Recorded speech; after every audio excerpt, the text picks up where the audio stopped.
Hello everyone. তো আজকে আমি একটু বেরিয়েছিলাম মানে স্বামীর সাথে, তো আমি স্টেশনে ওয়েট করছিলাম। তো আজকে স্টেশনটা তো ফাঁকা, যেহেতু দুপুরে বেরিয়েছিলাম, ট্রেনে বসারও জায়গা পেয়েছি, অন্য সময় তো দাঁড়ানো যায় না। তারপর ও আমাকে নিতে এসেছিলো হাওড়াতে। তারপর এখান থেকে আমি একটু স্প্ল্যানেডে গেছিলাম, আমার কিছু কেনাকাটি ছিল, তো ওখান থেকে কেনাকাটি করার পর তারপর ডমিনোসে গেছিলাম, যেহেতু অনেক দিন যাইনি। তারপর এখানে ও তো ভাবছে আমি ওর ফটো তুলছি, বাট ভিডিও করছি জানতো না।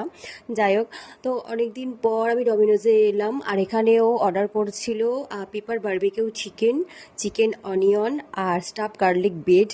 আর এখন আমার পিৎজাটা ভালো লাগে, বাট স্টাফ গার্লিক ব্রেডের যে কি ব্যাপারটা থাকে সেটা বেশি থাকে। আর এই যে পুরো উইংসটা পুরো একদম, যারা স্পাইসি ঝাল পছন্দ করে আমার মতন তাদের জন্য পারফেক্ট, আর যারা ঝাল খায় না তাদের মতন তো পারফেক্ট না।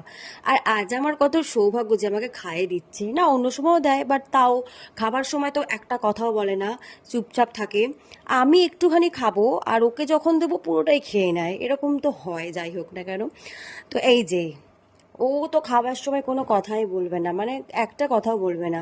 আর এই গার্লিক ব্রেডের চিজটা দেখো কতটা ছিল, পিজাতে এখন কম থাকে। তো তারপর এখানে খাওয়া দাওয়ার পর আমি একটু লিপস্টিক লাগিয়ে নিলাম, যেহেতু পুরো খেতে খেতে উঠে গেছিলো। তো লিপস্টিক আমি ক্যারি করি না, ভাগ্যিস কালকে ক্যারি করেছিলাম।